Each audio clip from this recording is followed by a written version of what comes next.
By the spring of 1945, Adolf Hitler's Third Reich was disintegrating under the combined pressure of Allied forces advancing from east and west.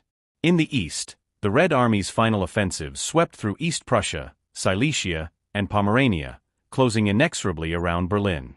Among the defenders were tens of thousands of members of the Schutzstaffel, or SS, the paramilitary organization that had grown from Hitler's personal bodyguard into one of the most feared instruments of state terror and genocide. To the Soviet soldiers storming across the Oder River, the black-uniformed SS represented the embodiment of Nazi evil, the architects of the War of Annihilation, the executioners of millions of civilians, and the administrators of concentration and extermination camps whose names were just beginning to be uncovered in the West. The Soviet command issued no explicit written directive to execute SS prisoners on sight, but the hatred toward them was deep and personal. Soviet propaganda for years had described the SS as fascist beasts, and in the wake of the atrocities committed in the East, few Red Army soldiers felt inclined to show mercy. Encirclement and desperation in Berlin. Inside Berlin, the final SS units fought with fanatic determination. Elements of the 1st SS Panzer Division Leibstandard Adolf Hitler, remnants of the SS Totenkopf, and the SS Charlemagne Division, composed largely of French volunteers, held out in the government quarter. In these final days, their ideological zeal and fear of capture were intertwined. They had been indoctrinated with the belief that surrender to the Soviets meant certain death, and in many cases this prophecy proved self-fulfilling. When Soviet troops breached the city on April 21, 1945, the fighting devolved into a brutal house-to-house struggle. SS men, Waffen-SS and Allgemeine SS alike, often fought to the death. Soviet combat reports record instances where small groups of SS troops committed suicide rather than surrender. Those who did lay down their arms were treated harshly. Many were executed on the spot by vengeful Red Army soldiers or local civilians who had suffered under German occupation. Field captures and summary executions. Across the Eastern Front, the NKVD's blocking detachments and SMERSH counterintelligence units followed behind the front lines, tasked with sorting prisoners. Their mission was to capture enemy officers, security personnel, and anyone suspected of involvement in atrocities. SS personnel ranked high on their list. Soviet soldiers were instructed to strip captured Germans of insignia, but in practice the SS distinctive blood-type tattoos on the left arm betrayed them. When such a tattoo was found, the prisoner's fate often depended on the temperament of the captors. Eyewitness accounts from both sides describe summary executions in fields, forests, and ruined towns. Soviet officers occasionally intervened to prevent spontaneous killings, seeking instead to interrogate valuable prisoners, but discipline was inconsistent amid the chaos of victory. In East Prussia and Silesia, where entire villages had been wiped out by German troops during the war, local partisans sometimes took revenge directly, executing SS men without trial.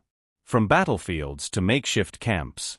By early May 1945, as Germany officially surrendered, Soviet forces had taken millions of German soldiers prisoner. Among them were an estimated 150,000 to 200,000 SS men, though precise figures remain uncertain. The Red Army established temporary collection points and POW enclosures, often open fields ringed with barbed wire, where thousands of prisoners were held in squalid conditions before transport to the rear. SS members faced immediate peril in these enclosures. The Soviet command's priority was to identify and segregate them from regular Wehrmacht personnel. This process was brutal. Interrogators demanded confessions, and prisoners who denied being SS were subjected to beatings until they admitted their affiliation. Some tried to disguise themselves as ordinary soldiers, destroying their tattoos or swapping uniforms, but Soviet investigators became adept at recognizing forged identities. Soviet attitudes and ideological framing. To the Soviet Union, the capture of SS personnel carried immense symbolic value. The Red Army and the NKVD saw themselves not merely as victors over a military adversary, but as agents of historical justice. Soviet propaganda immediately began portraying the capture of SS officers as the unmasking of Nazi barbarism. Newspapers such as Pravda and Izvestia published photographs of captured SS men under headlines proclaiming the triumph of socialism over fascist evil. Behind this public triumphalism, however, Soviet authorities were already debating what to do with the thousands of SS men now in their custody. Some in the NKVD favored immediate execution for all SS personnel, arguing that their very membership in the organization made them complicit in war crimes. Others, particularly within SMERSH, argued that the SS were valuable sources of intelligence, both for understanding Nazi command structures and for potential use in post-war propaganda or labor. The chaos of the aftermath. The immediate post-surrender months were chaotic. The Soviet Union's logistics were strained by the sheer number of prisoners, and starvation and disease were rampant in makeshift camps. Even among ordinary German soldiers, death rates in the early months were high. For SS prisoners, conditions were deliberately harsher. Reports from surviving prisoners describe systematic beatings, forced marches, and executions of officers. At the same time, high-ranking SS officers, such as Heinrich Müller, Gestapo chief, who vanished in 1945, Hans Kammler and others, were sought specifically by Soviet intelligence teams. Those captured were whisked away to secret NKVD prisons for interrogation. Their fate would set the tone for how the Soviet system would treat all SS men in the years to come. The fate of the SS women and auxiliary personnel. Not all SS personnel were frontline combatants. Female SS auxiliaries, guards from concentration camps or clerical workers in SS offices, were also swept up in the Soviet dragnet. Many were captured in eastern Germany and Poland as Soviet forces liberated camps such as Ravensbrück and Auschwitz. The Soviets photographed and publicly paraded some of these women to symbolize the criminal face of fascism. Others were quietly transported eastward for trial or labor. From war to occupation. By late May 1945, the war in Europe was officially over, but for the SS prisoners it was only the beginning of a new ordeal. The Soviet military administration in Germany began to regularize the POW system, transferring tens of thousands of captured Germans, including most of the SS, into NKVD control. The process of screening, known as filtratsia, began. Interrogations, paperwork, and classification according to perceived guilt. For many SS men, this screening determined life or death. Those deemed ordinary combatants were sent to POW labor camps, while anyone accused of atrocities faced trial or execution. Soviet files from 1945 reveal that entire SS units were designated for collective punishment, particularly those linked to anti-partisan warfare or concentration camp duty. Foreshadowing the years ahead. The collapse of the Reich thus marked not an end but a transformation of the SS fate, from the battlefield to the bureaucracy of Soviet retribution. The Red Army's victory opened the door to one of the largest prisoner movements in modern history for the SS. It meant being cast into a system that combined vengeance, ideology, and exploitation. In the coming years, these prisoners would be scattered across the vastness of the Soviet Union. From the forests of Belarus to the permafrost of Siberia, serving as both living trophies and expendable labor in rebuilding the war-torn nation. Their ordeal, largely hidden behind the Iron Curtain, would become one of the lesser-known chapters of World War II's grim aftermath. When Germany's unconditional surrender was signed on May 8, 1945, Soviet forces controlled a vast swath of Central and Eastern Europe stretching from the Elbe River to the Carpathians. In their custody were between 3 and 5 million German military personnel, including Wehrmacht soldiers, Luftwaffe ground crews, Volkssturm militiamen, and crucially, members of the SS.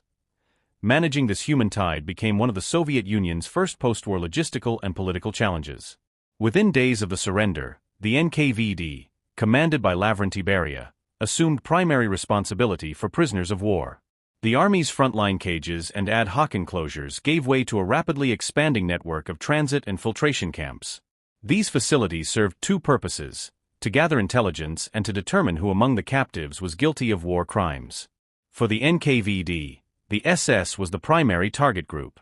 Identification, tattoo, insignia, and confession. The SS had cultivated a distinct identity throughout the war, one that now made its members easy to isolate. The small blood group tattoo, inked under the left arm, became the most reliable indicator of SS service. Soviet guards inspected prisoners for the mark, sometimes stripping them naked in the open. Attempts to conceal or burn off the tattoo were common but rarely successful. Captured SS men soon learned that denial was dangerous. Soviet interrogators demanded full disclosure of military units, ranks, and duties. Those who lied risked being accused of espionage or active fascist conspiracy. Prisoners who confessed to SS affiliation might still be shot, but at least they stood a chance of survival as potential sources of intelligence. The atmosphere of terror bred paranoia. Men denounced one another in desperate attempts to save themselves. In mixed enclosures where Wehrmacht and SS personnel were initially held together, ordinary soldiers often turned on their SS comrades. Many feared collective punishment if the NKVD found they had concealed SS members. Some Wehrmacht prisoners volunteered information, pointing out men with suspicious tattoos or accents typical of certain SS divisions. Summary justice and the filtering process. In the chaotic months following victory, summary executions of SS personnel were still common. Reports from Soviet military prosecutors mention field tribunals, operating in Poland, Czechoslovakia, and East Prussia during May and June 1945. These tribunals typically relied on brief interrogations and witness statements. Convictions, for membership in the SS, crimes against civilians, or participation in anti-partisan warfare, often resulted in immediate execution. For the vast majority of captured SS, however, the fate was not death but filtration. The filtratsia system, created in 1941 to process Soviet soldiers returning from behind German lines, was now applied to enemy prisoners. Every SS man was required to complete an NKVD questionnaire, detailing service record, unit, location, and superiors.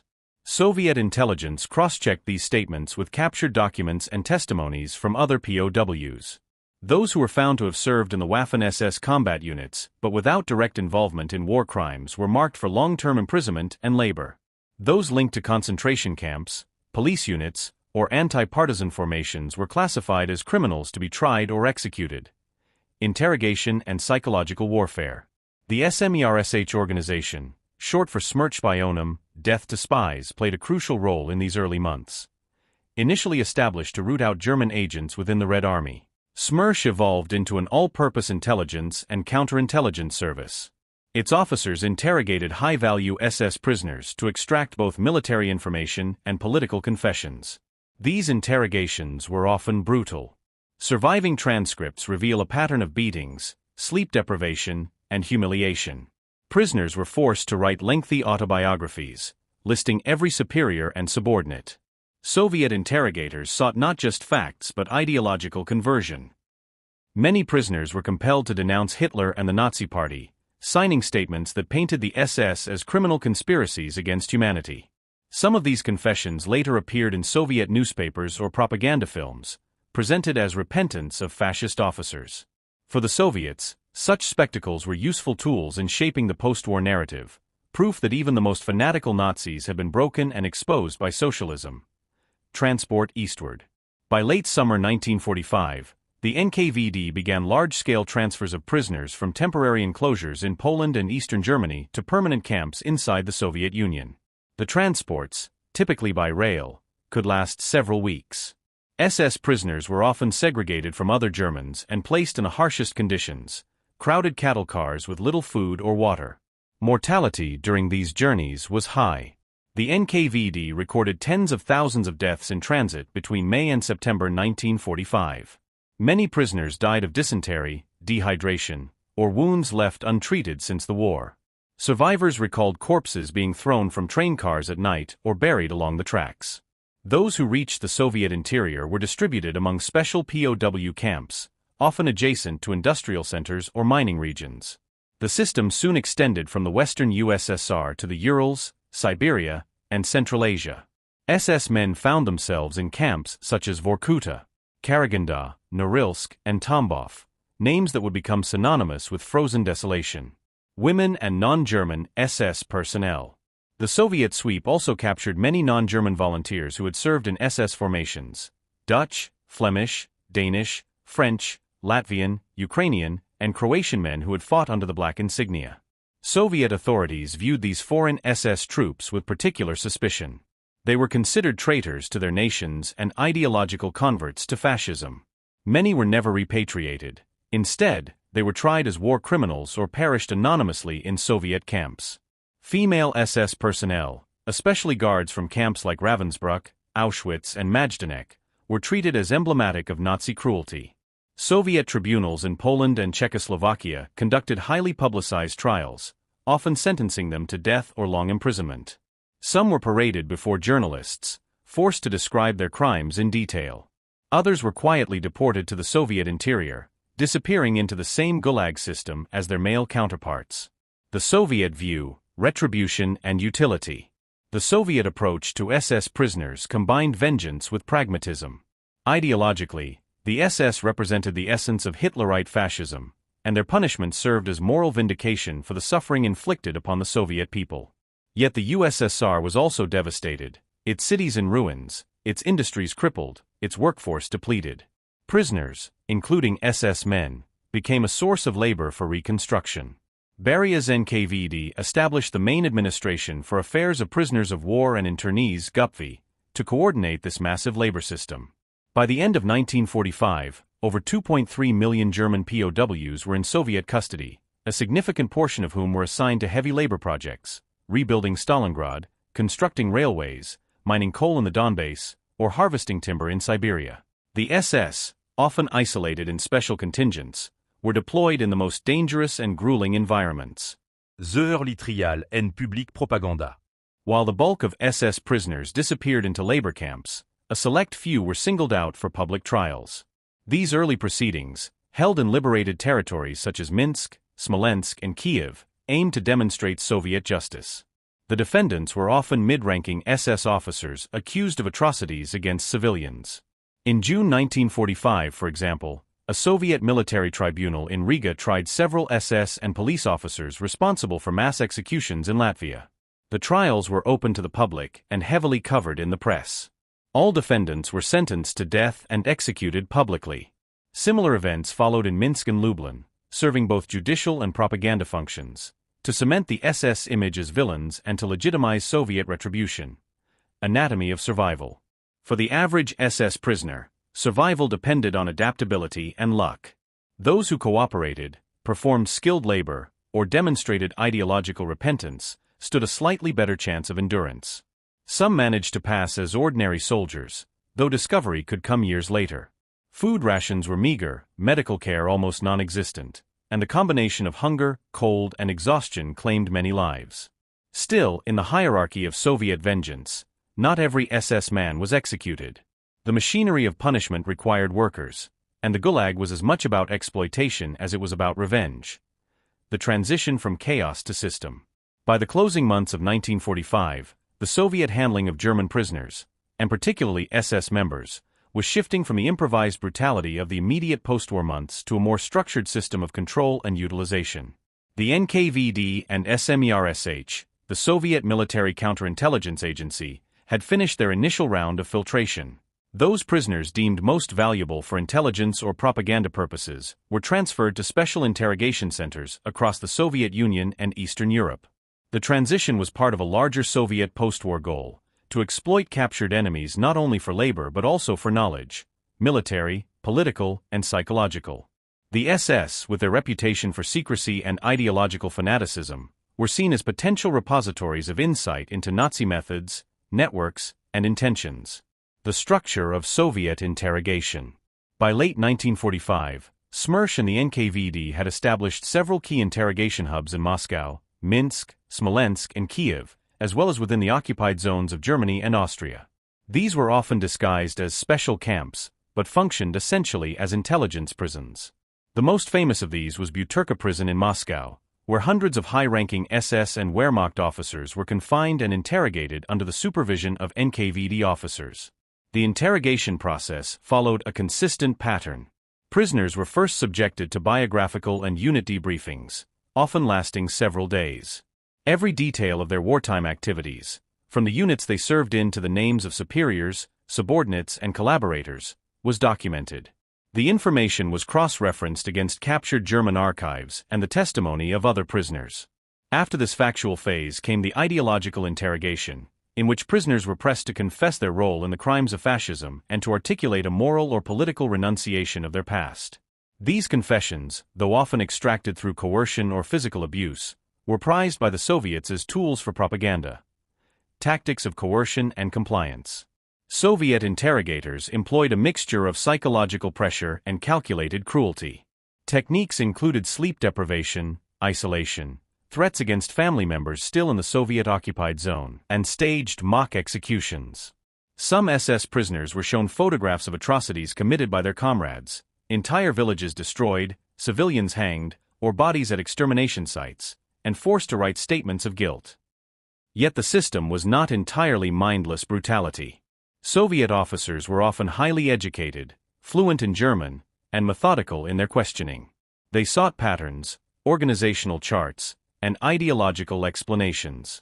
From the captured SS, the Soviets extracted data about the internal hierarchy of the SS, Gestapo networks, security police operations, and even Western intelligence contacts. Prisoners who demonstrated knowledge or cooperation were sometimes granted slightly better conditions, a few more rations, paper and pencils, or the chance to read Soviet newspapers. But cooperation did not guarantee survival. The NKVD archives reveal many cases where once useful prisoners were later sent to labor camps or executed after their utility had expired. Évalué captive. Among those captured in 1945 to 46 were numerous senior SS officers and officials. The most prominent included Erich von dem Boxeluski, the former head of anti-partisan operations, captured in 1945 and interrogated for months about SS security tactics. Kurt Daluege, head of the Ordnungspolizei, Order Police, who was questioned by both Soviet and Czech interrogators before being handed over to Prague for trial. Otto Ohlendorf, commander of Einsatzgruppe D, who was interrogated about the mechanics of mass murder before being transferred to Nuremberg. Alois Brunner and other Gestapo officials, sought by SMERSH for intelligence on Nazi espionage operations.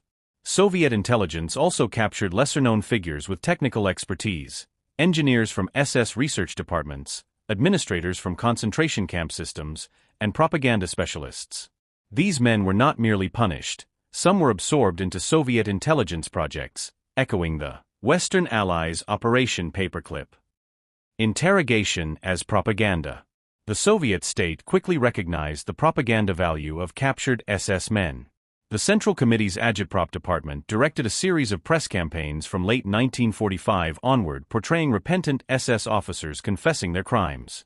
In November 1945, Pravda published a series titled They Confess Their Guilt, featuring statements by captured SS men describing atrocities committed against Soviet civilians. The authenticity of these statements was questionable, but their psychological impact was powerful.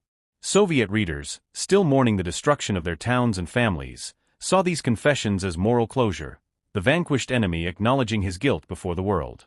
Radio Moscow broadcast dramatized confession sessions, with actors reading from interrogation transcripts of SS men. The programs emphasized themes of repentance, justice, and the superiority of socialism over fascism.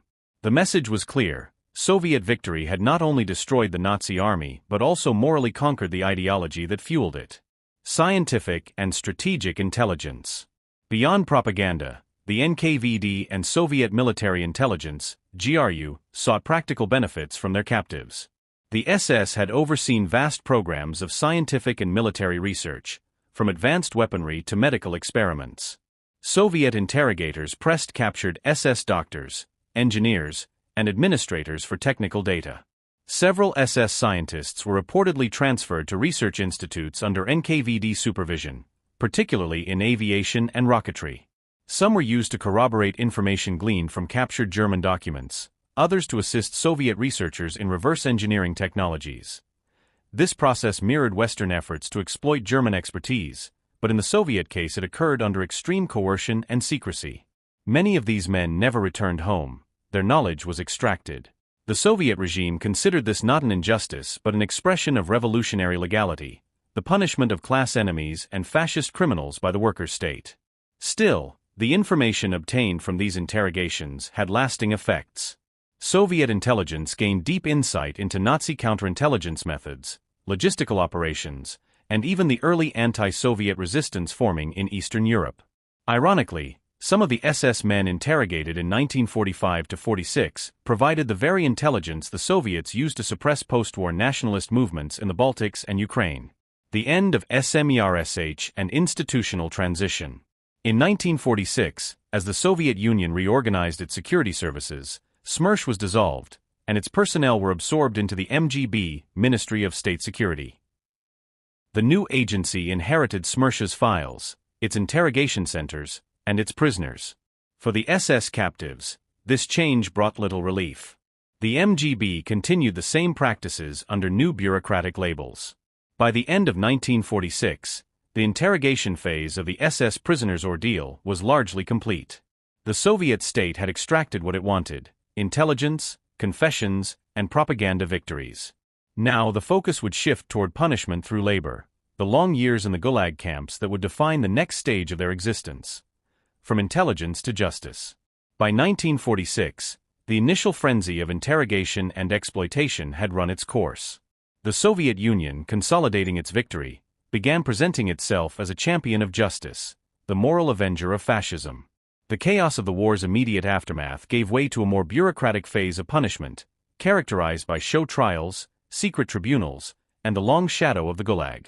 The Soviet state's attitude toward its SS prisoners was now shaped by two intertwined motives.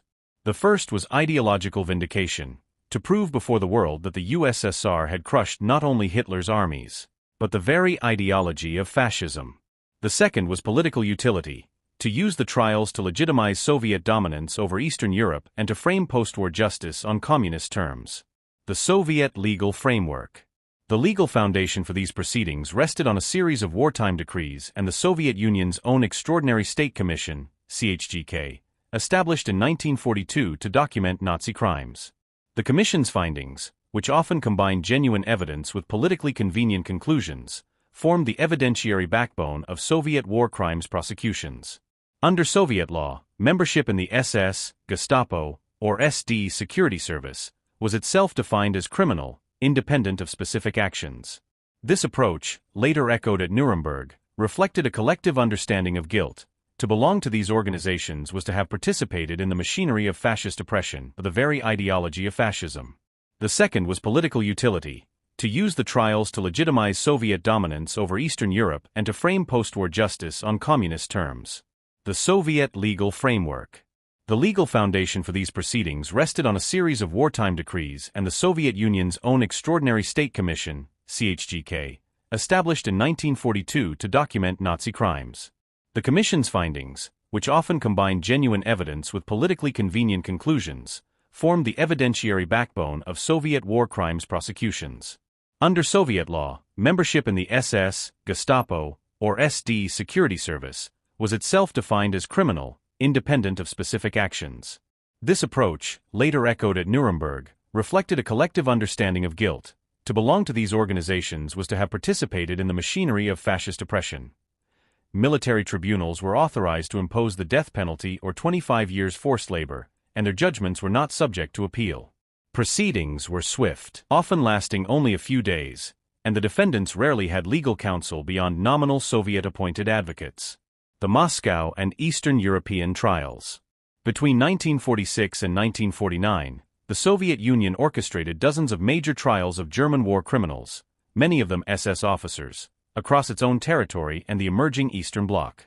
These included the Kiev trial, January 1946, the Minsk trial, January 1946, and the Riga trial, February 1946. At Kiev, 15 former SS and police personnel were charged with participating in the massacres at Babi Yar and other sites in Ukraine.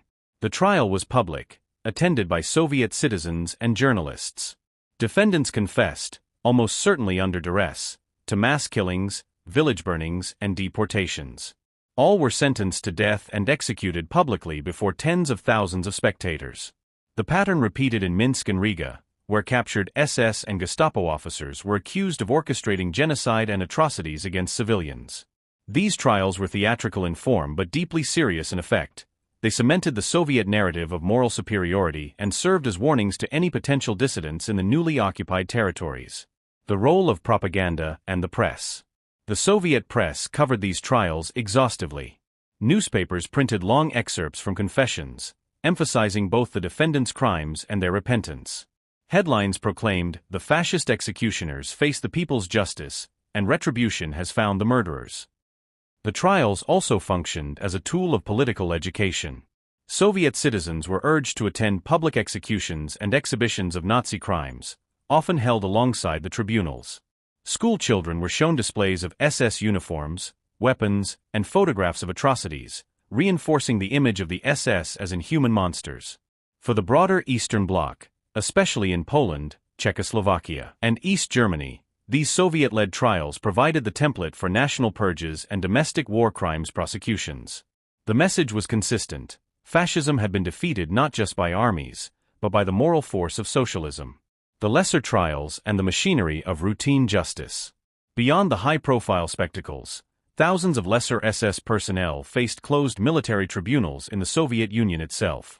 These were administrative proceedings, held in prison camps or regional NKVD offices. The process was starkly simple. The accused was charged with membership in the SS and crimes against Soviet citizens. Evidence consisted of interrogation records and witness statements. Sentences, usually 10 to 25 years of hard labor, were read without ceremony. These tribunals condemned tens of thousands to the Gulag, where they joined other Axis prisoners in rebuilding Soviet industry. Camps such as Vorkuta, Norilsk, Karaganda, and Inta became their graveyards. Mortality remained high. Cold, starvation, and exhaustion claimed many within the first few years. Those who survived began to form distinct subcultures within the camps, often ostracized even by other Germans. Among the Soviet prisoners, the SS men were at the very bottom of the hierarchy. Soviet participation at Nuremberg. While most SS trials inside the USSR were conducted in secret, the Soviet Union also sought to assert its moral authority on the world stage. At the International Military Tribunal in Nuremberg, 1945-46, the Soviet delegation, led by Roman Rudenko and Iona Nikitchenko, pushed to have the entire SS declared a criminal organization. This designation, achieved in the tribunal's final judgment, was partly based on Soviet-supplied evidence and testimonies from captured SS men. Nuremberg thus ratified a view long held by the Soviets, that guilt was collective, ideological, and structural. However, the Soviets were uneasy with Nuremberg's emphasis on legal formalism, and the Western insistence on defense rights. Inside their own zones, justice remained revolutionary, swift, exemplary, and politically charged. The Gulag as the final sentence. By 1947, the vast majority of surviving SS prisoners were in the Gupvi labor camp system. A minority had been executed, the rest were dispersed across hundreds of camps from the Baltic to Kazakhstan. The Soviet Union, devastated by war, was rebuilding, and the prisoners became an expendable workforce. In the coal mines of Vorkuta, the nickel works of Norilsk, and the forests of Komi, former SS men labored alongside captured Wehrmacht soldiers, Hungarians and Romanians. Few distinctions were made between them, though the SS were often given the hardest tasks and strictest oversight. Those who adapted, learning Russian, working diligently, or serving as camp clerks, could sometimes survive. Others perished in the first winter. The NKVD viewed them not merely as criminals but as ideological enemies to be re-educated through labor. Amnesty and the post-war shift. By 1948-49, the international political climate was changing. The Cold War had begun, and West Germany was emerging as a strategic counterweight to the Soviet bloc. The question of German POWs, many of whom had been held for years in Soviet camps, became a diplomatic issue. Under Western pressure and facing domestic exhaustion, the Soviet Union began gradually releasing non-criminal POWs. For the SS, however, the policy was harsher. Only a small number were freed in these early waves. Most remained imprisoned until after Stalin's death in 1953. Few SS officers who had cooperated with Soviet authorities, particularly those who had testified at trials or assisted in propaganda, were quietly repatriated or resettled in East Germany, often under assumed identities. The majority, however, languished in the camps, forgotten by both victors and vanquished. The end of the cycle. By 1949, the Soviet Union had concluded its major phase of SS trials. The narrative of justice had served its purpose. The Soviet people had seen vengeance done, the world had acknowledged the USSR's moral standing, and the new order in Eastern Europe was firmly in place. The SS prisoners, once instruments of terror, now became invisible cogs in a new totalitarian machinery, the Gulag. Their lives faded into the anonymity of prisoner numbers, their bones buried under permafrost and coal dust. Those few who survived the ordeal would not see freedom until nearly a decade later, when Konrad Adenauer's 1955 visit to Moscow secured the final release of German POWs. By then, only a fraction of the original SS captives remained alive. Epilogue, memory and silence. The story of the SS prisoners in Soviet hands is one of extremes, vengeance and justice, exploitation and oblivion. To the Soviets, they symbolized the embodiment of fascist guilt. To post-war Germany, they became an uncomfortable reminder of collective complicity. For decades, Soviet archives remained closed, and the details of their fate were hidden beneath layers of propaganda and silence. Only after the fall of the USSR did researchers begin to piece together the fragmented records, transport lists, tribunal summaries, interrogation files, that revealed the full scale of their ordeal. The SS men captured in 1945 entered the Soviet system as enemies of humanity. Few were ever judged individually. Most were absorbed into the machinery of ideology and retribution. Their story, lost in the vastness of the Gulag, remains a grim testament to how even justice, when wielded as vengeance, can mirror the cruelty it seeks to avenge.